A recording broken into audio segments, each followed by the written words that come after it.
মানে বিচ্ছেদ হতে পারবে। এটা মেয়ের ক্ষেত্রেও প্রযোজ্য। অর্থাৎ মেয়ে মানে তালাক নিতে পারবে এই ক্ষেত্রে। তারপর দিয়েছে হলো classification of marriage. Classification of marriage শুরুতে আছে হলো ভ্যালিড অর সহি ম্যারেজ। অর্থাৎ যেসব বিবাহের ক্ষেত্রে ফুলফিল অল এসেনশিয়াল কন্ডিশন, অর্থাৎ যেগুলো কন্ডিশন দেয়া থাকে। একটা মুসলিম ম্যারেজের ক্ষেত্রে অনেকগুলো কন্ডিশন কিন্তু দেয়া থাকে, অনেকগুলোই, সেগুলো আমরা কম বেশি সবাই জানি যারা মুসলিম।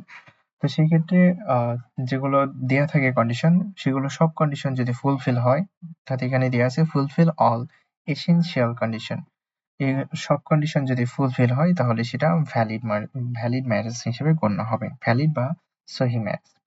তারপরে দিয়ে আছে হলো ভয়েড, বা যাকে আরেকটা ভাষায় ভালো হলো বাতিল ম্যারেজ। তো violation of an essential condition, অর্থাৎ যেগুলো গুরুত্বপূর্ণ কিছু কন্ডিশন আছে, এর মধ্যে যদি গুরুত্বপূর্ণ কন্ডিশন গুলো যদি ভায়োলেট করা হয়, যদি লঙ্ঘন করা হয় বা না মানা হয় বা পরিপূর্ণ না করা হয়, তো সেই ক্ষেত্রে ম্যারেজটা মানে ভয়েড হিসেবে গণ্য হবে, অর্থাৎ বাতিল হিসেবে গণ্য হবে। আর তারপরে যেটা দেয়া আছে হলো ইরেগুলার ম্যারেজ। এটা দিয়ে আছে হলো ডিফেক্টিভ ম্যারেজ, মানে ইরেগুলার ম্যারেজকে আরেকটা ভাষায় ডিফেক্টিভ ম্যারেজ হিসেবে সংজ্ঞায়িত করা হয়। এর কারণ হলো এটা মানে ত্রুটিপূর্ণ, হালকা কোনো ছোটখাটো ভুল যদি এখানে ছাড়া পড়ে বা এরকম বাদ পড়ে কোনো একটা ম্যারেজের ক্ষেত্রে, ডিফেক্টিভ মানে হলো ত্রুটি। তো ছোটখাটো ত্রুটি যদি মানে ছাড়া পড়ে বা বাদ পড়ে বলা যায়, তো সেই ক্ষেত্রে ম্যারেজটা মানে ভয়েড বা বাতিল না হয়ে ইরেগুলার ম্যারেজ হবে।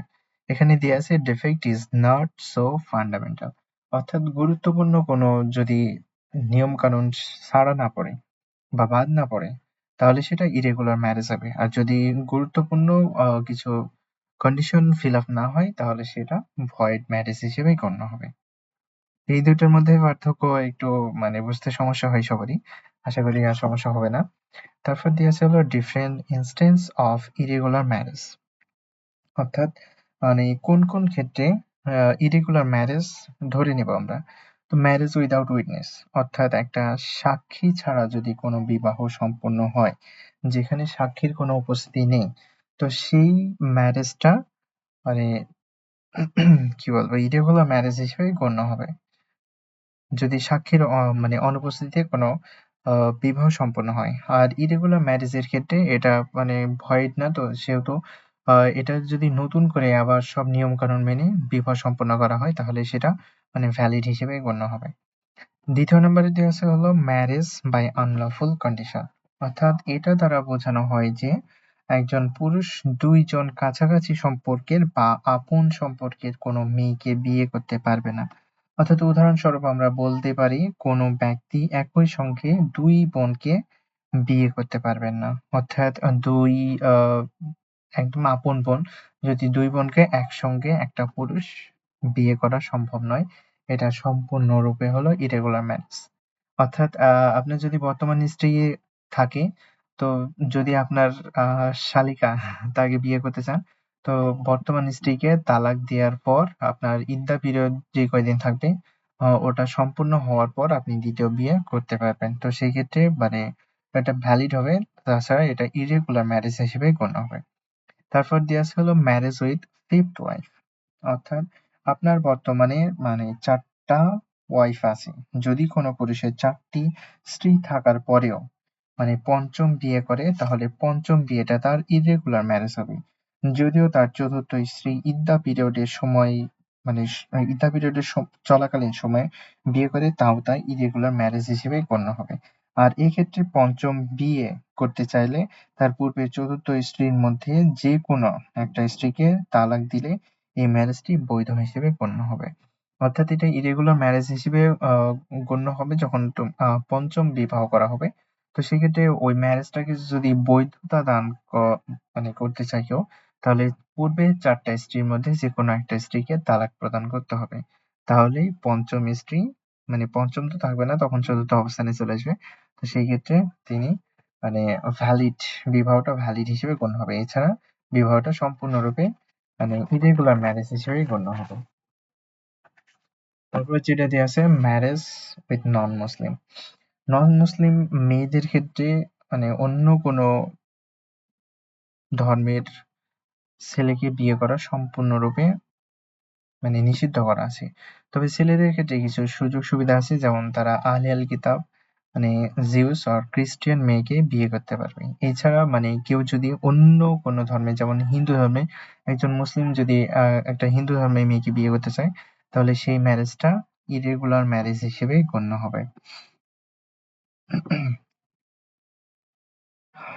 সম্প্রতি একটা কেস এখানে দেয়া আছে, যেটা ২০০৪ সালে মরক্কোতে এমন একটি কেসের উদাহরণ আমরা পাই, যেখানে এটাকে ইরেগুলার ম্যারেজ হিসেবে নিষিদ্ধ বলা হয়েছে। ২০০৪ সালের এটা কেস অবশ্য। তারপর ম্যারেজ ডিউরিং ইদ্দা পিরিয়ড, অর্থাৎ যদি কোনো মেয়ের ইদ্দা পিরিয়ড চলা অবস্থায় বিয়ে হয়, তাহলে তা ইরেগুলার ম্যারেজ হিসেবে গণ্য হবে। কোনো বিধবার স্বামী মারা যাওয়ার ৪০ দিন, অর্থাৎ কোনো বিধবার যদি স্বামী মারা যায় তাহলে ৪০ দিন। আর বিচ্ছেদের ক্ষেত্রে 3 menstrual cycle, অর্থাৎ মেয়েদের যেটা বলে মাসিক, তো সেটা 3 menstrual অর্থাৎ ৩ পিরিয়ড or 3 lunar month অর্থাৎ ৩ চন্দ্র মাস, এটা ইদ্দা পিরিয়ড পালন করতে হবে।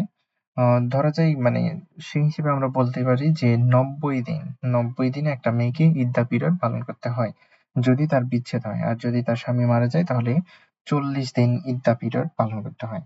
এই অবস্থায় কোনো মেয়ের বিয়ে হলে তা ইরেগুলার ম্যারেজ হিসেবে গণ্য হবে।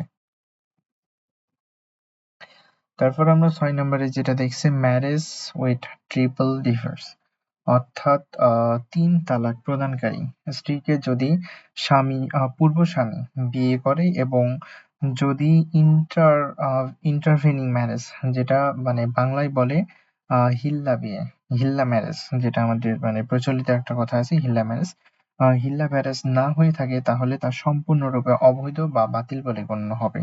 অর্থাৎ ৩ তালাক প্রদানকারী কোনো স্ত্রী যদি তার পূর্বের স্বামীর কাছে ফিরে যেতে চায়, তাহলে শর্ত হলো তাকে আরেক জায়গায় বিয়ে করতে হবে, এবং সেই স্বামী যদি ইচ্ছাকৃতভাবে তালাক প্রদান করে বা মারা যায়, তাহলে সে তার পূর্ব স্বামীর কাছে স্বামীকে আবার বিয়ে করতে পারবেন, আর তা বৈধ হবে। আর বিয়ে যদি কোনো চুক্তির মাধ্যমে হয়, তাহলে তা অবৈধ বা বাতিল বলে গণ্য হবে। অর্থাৎ পূর্বের স্বামী যদি কোনো লোকের সঙ্গে চুক্তিবদ্ধভাবে বিয়ে দেয়, দিয়ে ওখান থেকে তালাক নিয়ে আবার নিজে বিয়ে করে, তাহলে সম্পূর্ণ ক্ষেত্রে ওটাও অবৈধ হিসেবেই গণ্য হবে। তারপর যেটা দিয়েছে হলো লিগ্যাল ইফেক্ট অফ এ ফাসিদ অর ইরেগুলার ম্যারেজ, অর্থাৎ ইরেগুলার ম্যারেজের লিগ্যাল ইফেক্ট কি কি পড়বে। তো সেক্ষেত্রে ১ নম্বরে দিয়েছে হলো ভ্যালিডিটি অফ কনজিউমেশন, অর্থাৎ তাদের মধ্যে যে উম যেটা বলা যায় মিলন, আর তাদের মধ্যে কোনো ধরনের শারীরিক সম্পর্ক বৈধ নয়। অর্থাৎ ইরেগুলার ম্যারেজের ক্ষেত্রে তাদের মধ্যে যে শারীরিক সম্পর্ক সংঘটিত হবে, সেটা সম্পূর্ণরূপে অবৈধ হিসেবেই গণ্য হবে। তারপর লিগিটিমেসি অফ চাইল্ড, অর্থাৎ এই অবস্থায় কোনো সন্তান যদি জন্মগ্রহণ করে, তাহলে সে বৈধতা লাভ করবে। সে অবৈধ হবে না অবশ্য, বৈধতা লাভ করবে। তারপর দিয়েছে হলো অ্যাজ টু ইনহেরিটেন্স, অর্থাৎ উত্তরাধিকারের ক্ষেত্রে। তো এই অবস্থায় ইরেগুলার ম্যারেজ থাকা অবস্থায় তাদের কেউ যদি মারা যায়, অর্থাৎ স্বামী বা স্ত্রী যেকোনো একজন যদি মারা যায়, তাহলে সম্পত্তির অধিকার থেকে বঞ্চিত হবে। অর্থাৎ তারা কেউই সম্পত্তির অধিকার পাবে না, অর্থাৎ বঞ্চিত হবে ২ জনেই, যেকোনো একজন মারা গেলে। তারপর দিয়েছে হলো as to dower, অর্থাৎ স্ত্রীর যেটা অধিকার, দেনমোহরের অধিকার। বিবাহের সবকিছু সম্পূর্ণ করার পর স্ত্রী তার দেনমোহর পাবে। অর্থাৎ ইরেগুলার ম্যারেজ অবস্থায় স্ত্রী কোনো ধরনের দেনমোহর তার স্বামীর কাছ থেকে দাবি করতে পারবে না। তারপর ৫ নাম্বারে দেয়া আছে হলো as to maintenance and other obligation, অর্থাৎ একটা স্ত্রীর যেটা মেইনটেন্যান্স, ভরণ-পোষণের দায়িত্ব স্বামীকে নিতে হয়। তো সেই ক্ষেত্রে স্ত্রী এসব ক্ষেত্রে কোনো জোর প্রদান করতে পারবে না। অর্থাৎ তার কোনো অধিকারই নেই এখানে তার জোর প্রদান করার ক্ষেত্রে। যে স্বামীকে জোর প্রদান করতে পারবে না তার ভরণ-পোষণ নেওয়ার জন্য, বা others obligation যেগুলো আছে, এগুলোর ক্ষেত্রে কোনো ধরনের জোর প্রদান করতে পারবে না। তারপর দিয়ে আছে হলো legal effect of valid marriage, অর্থাৎ বৈধ ম্যারেজের ক্ষেত্রে কি কি লিগ্যাল ইফেক্ট আছে। শুরুতে হলো সেক্সুয়াল রাইট, অর্থাৎ একটা স্বামী বা স্ত্রীর মধ্যে তাদের মধ্যে শারীরিক সম্পর্ক এটা বিবাহের মাধ্যমেই কিন্তু বৈধতা দান করা হয়। মুসলিম এটা মুসলিম ধর্মে কিন্তু মানে বিবাহ ব্যতীত কোনো ধরনের শারীরিক সম্পর্ককে কিন্তু বৈধ মানে বলে ঘোষণা করা নাই। সম্পূর্ণরূপে অবৈধ হিসেবেই ধরা হয়েছে। তো সেই ক্ষেত্রে বিবাহের মাধ্যমেই সেই শারীরিক সম্পর্কটাকে মানে বৈধতা দান করা হয়, সেক্সুয়াল রাইট যেটা। তারপর লিগিটিমেসি অফ চাইল্ড, অর্থাৎ বিবাহের মধ্য দিয়ে একটা ছেলেকে একটা সন্তানকে বৈধতা দান করা হয়। এছাড়া এই ব্যতীত যদি মানে কোনো সন্তান জন্মগ্রহণ করে তাকে কিন্তু অবৈধ হিসেবেই গণ্য করা হয় মুসলিম ধর্ম অনুযায়ী। তারপর রাইট অফ ইনহেরিটেন্স, অর্থাৎ স্বামীর স্ত্রীর সম্পত্তির উপর যে অধিকার বা স্ত্রীর স্বামীর সম্পত্তির উপর যে অধিকার আহ সেটা মানে বৈধতা দান পারবে, সেটার ক্ষেত্রে ও জোর প্রদান করতে পারবে সম্পত্তির ক্ষেত্রে। তারপর দেয়া আছে হলো আদার ম্যাট্রিমোনিয়াল কন্ডিশন, অর্থাৎ অন্য বৈবাহিক যে কন্ডিশন গুলো আছে বা অধিকারগুলো আছে, যেমন মেইনটেন্যান্স বলতে পারি আমরা, ভরণ পোষণের যে বিষয়টা। তো সেই ক্ষেত্রে মানে বাধ্যবাধকতা থাকবে যে স্বামীকে অবশ্যই তার স্ত্রীকে ভরণ পোষণের দায়িত্ব নিতে হবে, যদি সেটা ভ্যালিড বা বৈধ ম্যারেজ হয়। এই হলো ম্যারেজ সম্পর্কিত বিস্তারিত আলোচনা। আশা করি সবাই খুব সুন্দরভাবে বুঝতে পেরেছেন। দেখা হবে নেক্সট ভিডিও।